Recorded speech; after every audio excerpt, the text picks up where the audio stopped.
या व्यक्तीला भेटायचं माझं लहानपणापासून स्वप्न. ही काय म्हणते एक ड्रीम माणूस माझ्यासाठी. अरे भावनं पाणी दिलं यार. भावनं पाणी दिलं आपल्याला. नमस्कार मंडळी, आज आम्ही निघालेलो भेटायला एक अशा व्यक्तीला, भाऊ ज्या व्यक्तीला आम्हाला दोघांना भेटायचं स्वप्न होतं. त्यासाठी खास मी मुंबईला आलो होतो आणि मी आणि आमची वहिनी, भावाची रायडर बायको, ती आम्ही निघालेलो तिघजण मिळून भेटायला. चला तुम्हाला दाखवतो. पण वहिनीला ही गोष्ट माहिती नाही की आम्ही त्यांना भेटायला निघालोय. तर वहिनींचं रिॲक्शन बघूया काय येते. तर नीलू, आज आपण चाललोय एका ठिकाणी आणि ती व्यक्ती ना खूप खास आहे. हा आहेत आपले मराठी एक युट्यूबर आहेत.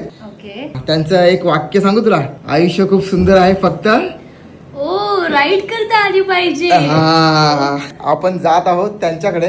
मी पण येतो. दादाला भेटायला निघालोय. खास मी आलोय सायकली कुंड रायगडावरून भाऊला भेटण्यासाठी आता निघालेलो या. खूप जास्त एक्साइटमेंट आहे, खूप जास्त भारी वाटतंय. चला आता तुम्ही फॉलो करून घ्या. मस्त फील झालं जरा थोडं का नाही.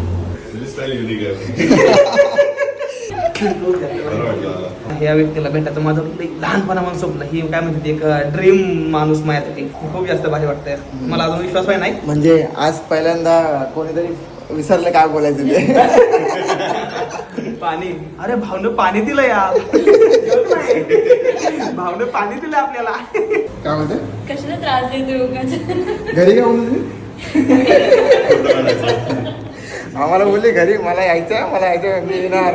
आता मोठं कशाला त्रास होते. आणि ह्याचा आवाज घरी खूप येत होता. कुठे गेला? नाही स्पीकरचा आवाज कमी. ठीक आहे.